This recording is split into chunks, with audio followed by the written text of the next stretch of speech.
پوری دنیا اس بات کو جانتی ہے کہ ایمان کی جان نبی پاک علیہ السلام کی محبت ہے۔ جب تک سرور کائنات صلی اللہ تعالیٰ علیہ وسلم سے ہر چیز سے بڑھ کر محبت نہ کی جائے، انسان کا ایمان مکمل نہیں ہوتا، وہ کامل مسلمان نہیں ہوتا۔ کتاب و سنت میں، آثار صحابہ میں، 14 صدیوں کی امت کی تاریخ میں تسلسل سے یہ بات ہماری روایت ہے کہ ہر دور کے مسلمان نے نبی پاک علیہ السلام سے بڑا کھل کر اور بڑا ٹوٹ کر پیار کیا ہے، اور یقیناً آج کے اس پرفتن دور کے اندر بھی مسلمانوں کی بہت بڑی تعداد ایسی ہے جو ہر چیز سے بڑھ کر اپنے پیارے محبوب صلی اللہ تعالیٰ علیہ وسلم سے محبت کرتی ہے۔ پر یاد رکھیے گا کہ کسی کے چہرے پر نہیں لکھا ہوتا کہ یہ عاشق رسول ہے، اس کے ماتھے پر یہ چیز نقش نہیں ہوتی، اس کی عادات، اس کا اخلاق، اس کے اعتبار، اس کا کردار، اس کی گفتگو یہی بتلاتی ہے کہ یہ شخص نبی پاک علیہ السلام سے کتنا پیار کرتا ہے۔ ہر چیز کے کچھ نہ کچھ تقاضے ہوتے ہیں، کچھ نہ کچھ علامات ہوتی ہیں، تو محبت رسول صلی اللہ تعالیٰ علیہ وسلم کی بھی کچھ علامات ہیں۔ ان نشانیوں سے، ان علامات سے، ان تقاضوں سے پہچانا جاتا ہے کہ یہ مسلمان اپنے کریم نبی صلی اللہ علیہ وسلم سے بہت پیار کرتا ہے۔ قرآن مجید فرقان حمید نے ارشاد فرمایا کہ انا ارسلناک شاہدا ومبشرا ونذیرا، اے محبوب علیہ السلام، ہم نے آپ کو گواہ بنا کے بھیجا ہے، خوشخبری دینے والا بنا کے بھیجا ہے، اور ڈر سنانے والا بنا کے بھیجا۔ یہ شان نے آپ کو دی ہے لتؤمنوا باللہ ورسولہ وتعزروہ وتوقروہ، تاکہ لوگ اللہ پر بھی ایمان لائیں، اللہ کے رسول پر بھی ایمان لائیں، اور نبی پاک کی تعظیم بھی کریں، توقیر بھی کریں، وتسبحوہ بکرۃ واصیلا، اور صبح و شام اللہ کی پاکی بیان کریں۔ تو نبی پاک صلی اللہ تعالیٰ علیہ وسلم پر ایمان لانا یہ محبت رسول کا پہلا تقاضا ہے۔ میرے عزیزو، سب سے پہلا حضور کا حق یہ ہے، اور محبت رسول کی سب سے پہلی علامت یہ ہے کہ نبی پاک کی بتائی ہوئی ہر بات پر ایمان لایا جائے۔ صحابہ کا طریقہ یہ تھا کہ وہ کبھی بھی دیر نہیں کرتے تھے، جس طرح حضور فرما دیں اور جس وقت فرما دیں اور جس طرح فرما دیں، کھول کر فرما دیں یا اشارے سے فرما دیں۔ یعنی نبی پاک علیہ السلام نے 2 رکعتیں نماز مسجد اقصیٰ کی طرف منہ کر کے پڑھائی، اور 2 رکعتوں کے بعد رخ پھیر لیا اور نماز بیت اللہ کی طرف منہ کر کے پڑھائی۔ انہوں نے کوئی سوال جواب ہی نہیں کیا، انہوں نے کہا کہ ہمارا تو قبلہ ہی مدینے والے محبوب کی ذات ہے۔ گویا حاجیو آؤ شہنشاہ کا روضہ دیکھو، کعبہ تو دیکھ چکے ہو، کعبے کا بھی کعبہ دیکھو۔ جس طرح حضور کی چاہت ہو، سر تسلیم خم ہے جو مزاج یار میں آئے۔ تو سرکار دو عالم علیہ السلام کی ہر بات پر ایمان لانا، اور نبی پاک علیہ السلام کی ہر ارشاد کو دل و جان سے تسلیم کرنا، اور قرآن مجید نے اس مفہوم کو بیان کیا کہ حضور کے حکم پر اپنے دل میں کوئی بوجھ نہ محسوس کرنا، کشادہ روئی کے ساتھ سرکار کا ہر فرمان دل و جان سے قبول کرنا، جو حضور فرما دے، جو کریم فرما دے، جو جس وقت فرما دے، اس پر پورے طور پر عمل کرنا، یہ محبت رسول کا پہلا تقاضا ہے۔ اور دوسری بات، حضور کی تعظیم ہو، نبی پاک کی توقیر ہو، مومنوں کی طبیعتیں ڈھلی ہوئی ہو، حضور کا نام پاک آئے تو آنکھیں خود بخود جھک جائیں، دلوں میں خود بخود نرمی پیدا ہو جائے، وجود پر کیف طاری ہو کہ محبوب کا ذکر خیر آیا۔ نبی پاک علیہ السلام کا تذکرہ کرتے وقت، حضور کی بات کرتے وقت، نبی پاک کی احادیث بیان کرتے وقت، سرور کائنات علیہ السلام کے نام کی بزم سجاتے وقت مومن انتہائی تعظیم اور توقیر کا خیال کرے۔ شاہ عبدالعزیز دباغ رحمۃ اللہ علیہ فرمایا کرتے تھے، میں تو نبی پاک کی محفل میں بھی اس طرح بیٹھتا ہوں جس طرح گویا حضور کے سامنے بیٹھا ہوا ہوں، اس لیے کہ حضور کی بات ہونے لگی ہے، نبی پاک کی حدیث کی بات ہونے لگی ہے، تعلیم کی بات ہونے لگی ہے، تعلیم کتاب و سنت کی بات ہونے لگی۔ تو تعظیم کے جذبات پورے طور پر، حضرت عمر ابن عاص رضی اللہ تعالیٰ عنہ صحابی رسول ہے، ہر صحابی بڑی عظمتوں والا، شانوں والا، برکتوں والا۔ حضرت عمر ابن عاص خود ایک بات ارشاد فرماتے ہیں، مسلم شریف میں موجود ہے، فرماتے لوگوں اگر تم مجھ سے کہو نا کہ حضور علیہ السلام کا حلیہ بیان کرو تو میں کریم کی بارگاہ میں رہا ہوں صحبت اٹھائی ہے، قدمین میں بیٹھنے کا موقع ملا ہے، لیکن میں حضور کا حلیہ نہیں بیان کر سکتا۔ تم مجھے کہو کہ میں محبوب کے ابرو مبارک کی بات کروں، بھینی مبارک کی بات کروں، چہرہ والضحیٰ کی بات کروں، تو میں حلیہ نہیں بیان کر سکتا، اس لیے کہ حلیہ تو وہ بیان کرے گا جس نے آنکھیں کھول کے پورے طور پہ زیارت کی ہوگی۔ تو ہم تو وہاں بیٹھتے تھے تو نظریں جھکا کر، ہم تو وہاں بیٹھتے تھے تو ذرا سمٹ کر، ہم تو ذرا بیٹھتے تھے تو لہجے کا وضو کر کے، ہماری طبیعت نہیں تھی۔ آپ دیکھیے نا، خود نبی پاک علیہ السلام نے فرمایا مجھ سے سوال کرو، اور فرمایا سوال آدھا علم ہے، سوال پوچھنا چاہیے۔ آپ کے ذہن کے اندر کوئی سوال ہے شرعی، اس پر پوچھ لینا چاہیے، اس پر بات کر لینی چاہیے۔ نبی پاک علیہ السلام منبر پر ارشاد فرماتے کہ جس نے جو پوچھنا ہے پوچھے، لیکن حضرت مولا علی شیر خدا رضی اللہ تعالیٰ عنہ فرماتے میں نے بھی ایک سوال پوچھنا تھا، لیکن ہفتوں گزر گئے میں پوچھ نہیں سکا۔ ادب مانے تھا، طبیعت جرت نہیں کر پاتی تھی کہ کیسے حضور کی بارگاہ میں عرض کروں۔ میرا دل کرتا تھا کبھی کوئی اور آ جائے نا اور وہ والا مسئلہ پوچھ لے جو میں نے پوچھنا ہے، تو چلو اس کے پوچھنے سے میری تشنگی بھی دور ہو جائے گی۔ یہ آداب، یہ طور طریقے آج چونکہ ہمارے ہاں ہر چیز میں وسعت آئی ہے، اظہار رائے کی لوگوں کو آزادی بھی ہے اور ذریعہ بھی پاس ہے سوشل میڈیا، تو بے باکی کے نام پر بعض اوقات کچھ لوگوں کے لفظوں کے اندر حسن نہیں رہا، ان کے جملے باوضو نہیں رہے، ان کی گفتگو میں وہ ٹھہراؤ نہیں رہا جو حضور کی بات کرتے ہوئے مومن کی شان ہے۔ نبی پاک کی تعظیم، حضور کی توقیر، رسول اللہ صلی اللہ تعالیٰ علیہ وآلہ وسلم کی بارگاہ کے آداب، یعنی ایک تو وہ دور ہے نا کہ جب صحابہ ادب کر رہے ہیں، اور ایک یہ دور ہے کہ ایاز کے بیٹے کا نام محمد ہے اور محمود غزنوی محمد بن ایاز کہہ کے پکارتے ہیں۔ ایک شام پکارا اور کہا ایاز کے بیٹے ذرا بات سنما، تو ایاز عرض گزار ہوئے حضور غلام زادے سے کوئی خطا ہو گئی جو آج آپ نے صرف ایاز کا بیٹا کہا، محمد بن ایاز نہیں کہا، یہ کسی حدیث میں تو نہیں آیا تھا، یہ کسی نے فرمایا تو نہیں تھا، آثار صحابہ میں تو نہیں ملتا تھا، لیکن محبت کچھ فیصلے خود بھی کرتی ہے، ادب کچھ فیصلے خود بھی کرتا ہے۔ محمود غزنوی فرمانے لگے اگرچہ تیرے بیٹے کا نام حضور کے نام سے برکت لینے کے لیے محمد رکھا گیا ہے، لیکن میں نے پھر بھی کبھی اس کا نام بھی بغیر وضو کے اپنی زبان سے ادا نہیں کیا۔ میں محمد بن ایاز ہی کہنے لگا تھا، پھر میرا نا وضو نہیں تھا، پھر میری اس وقت وہ کیفیت نہیں تھی جو تقاضے ہیں اس نام کو پکارنے کے، تو میں نا آج ایاز کا بیٹا کہہ کے میں نے پکارا۔ بھائیوں، بہت تعظیم، بہت توقیر، ہمارے ہاں بھی نا بعض چیزیں نوجوانوں میں اور عام لوگوں میں ایسی پائی جانے لگی ہیں جو درست نہیں ہے۔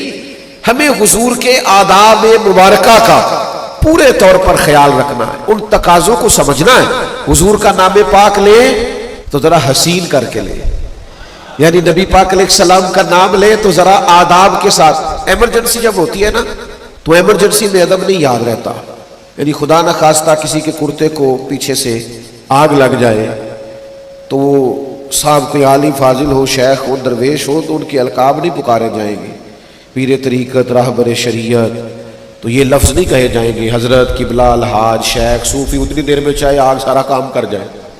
بھئی کرتے کو آگ لگی، آپ کہیں جناب آگ، جناب آگ، پیچھے دیکھیں نہیں آگ۔ القابات ایمرجنسی میں نہیں پکارے جاتے، وہ تو روٹین میں پکارے جاتے، ورنہ تو جل جائیں گے مولانا سارے آپ کے القابات پکارتے ہوئے۔ لیکن یہ صحابہ کا انداز فکر ہے، یہ ان کا انداز گفتگو ہے کہ غار ثور میں حضرت سیدنا ابو بکر صدیق رضی اللہ تعالیٰ عنہ کے پیر مبارک کو سانپ نے ڈس لیا، پیر کو سانپ نے ڈس لیا ہے۔ تو نبی کریم علیہ السلام نے پوچھا ابو بکر کیا ہوا کہ آنکھوں میں آنسو ہے؟ تو انہوں نے فوراً نہیں کہا سانپ سانپ سانپ سانپ، یہ نہیں کہا، بلکہ اس ایمرجنسی میں بھی ادب یاد رہے۔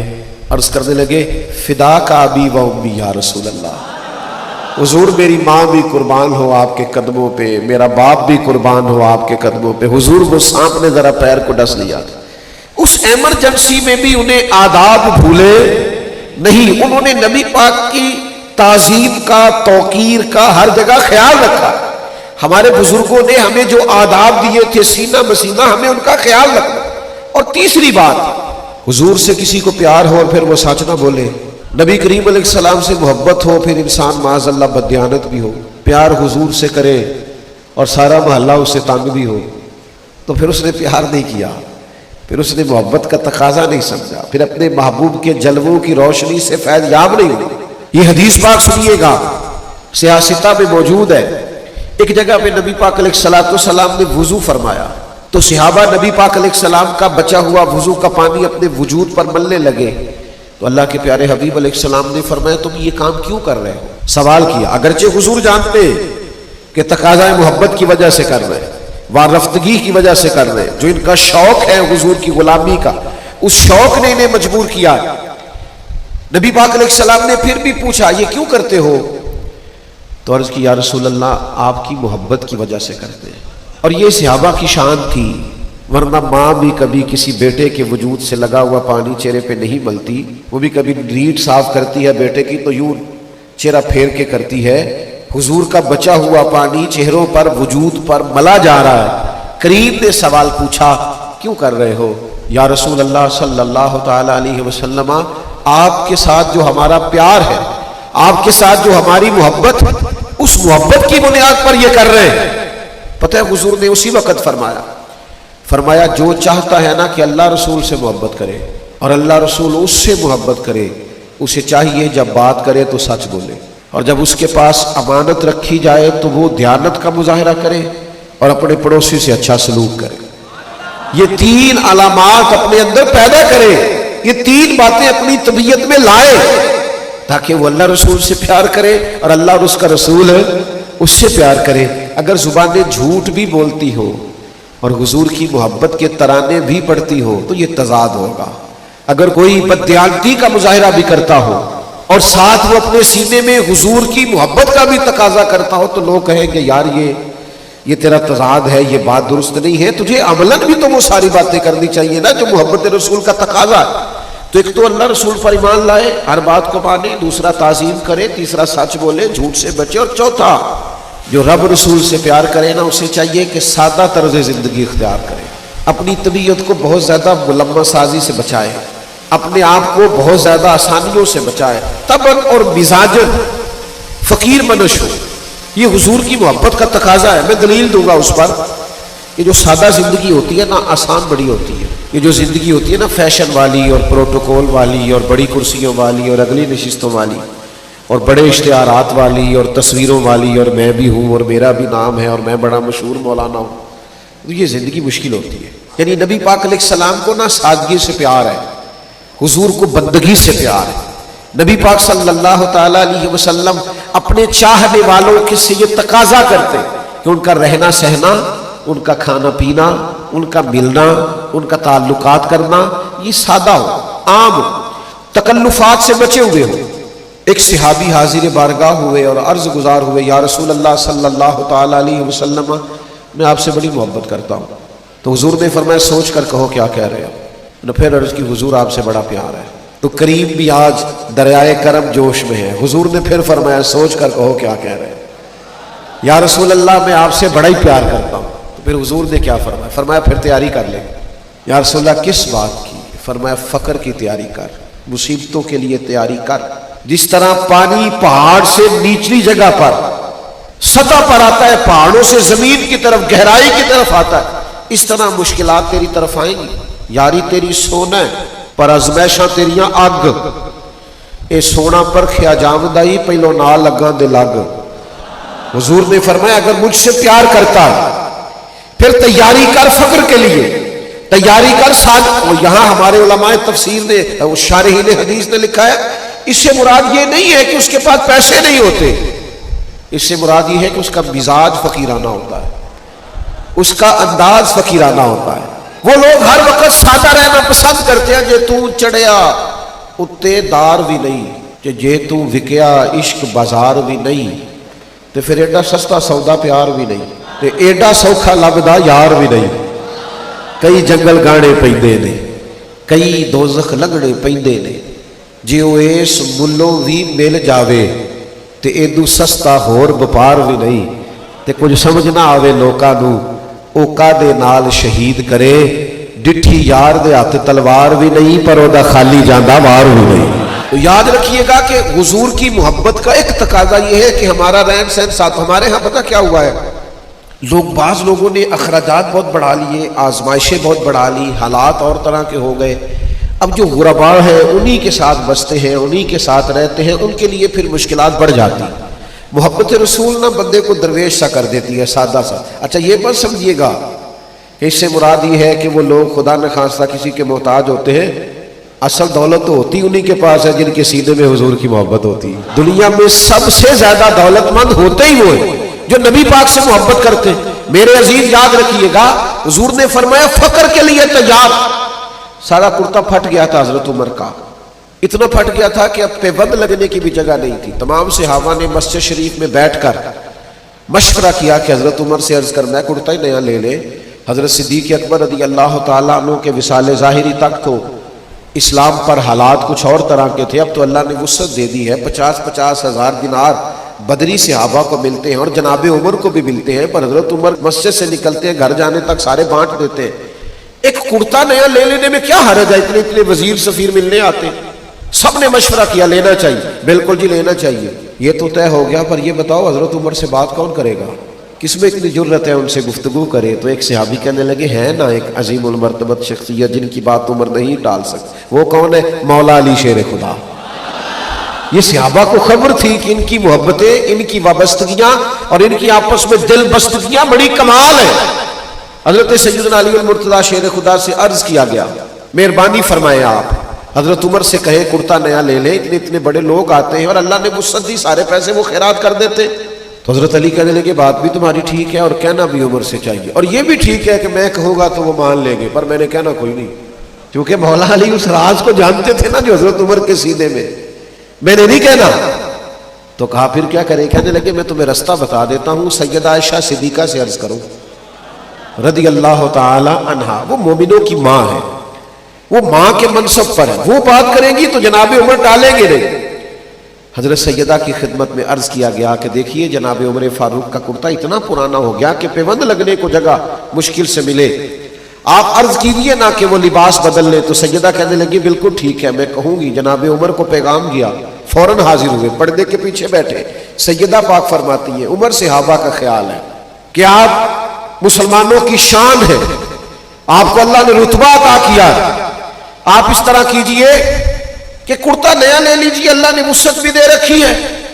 تو ہر جگہوں پہ بولنا نہیں چاہیے. جناب عمر بھی نہیں بولے، چپ کر کے کہنے لگے اماں جی آپ جیسے کہیں گی ویسے ہو جائے گا، آپ حکم تو کریں شام سے پہلے کرتا لے لوں گا. تو سیدہ عائشہ صدیقہ نے کہا ٹھیک ہے، لیکن عرض کرنے لگے مجھے ایک بات کہنے کی اجازت ہے، ایک بات عرض کر لوں. جناب عائشہ نے کہا فرمائیے امیر المومنین. تو جناب عمر فرمانے لگے اماں جی یہ جس حال میں آج ہوں نا، میں نبی پاک کے زمانے میں بھی اسی حال میں رہتا تھا، حضرت صدیق اکبر کے ساتھ بھی میں نے یوں ہی وقت گزارا ہے، ہمیں اسی طرح محبوب نے اسی حال میں چھوڑا.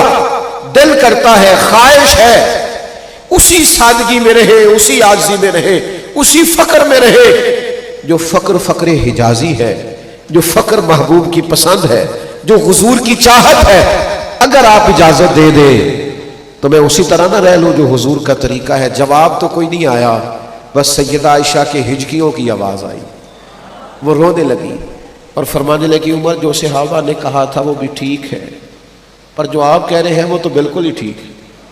آپ رہیے. میرے عزیزوں محبت رسول کا تقاضا ہے کہ لہجے میں، انداز میں، نشست و برخاست میں ہم سادگی اختیار کریں. پانچویں بات، نبی پاک کی محبت ایک تقاضا کرتی ہے. یہ میں بڑی ضروری بات کرنا چاہتا ہوں، میرا دل کرتا ہے سارے نوجوان اس کو سنیں. حضور کی محبت تقاضا کرتی ہے کہ ہم دین کا خوبصورت چہرہ لوگوں کے سامنے پیش کریں.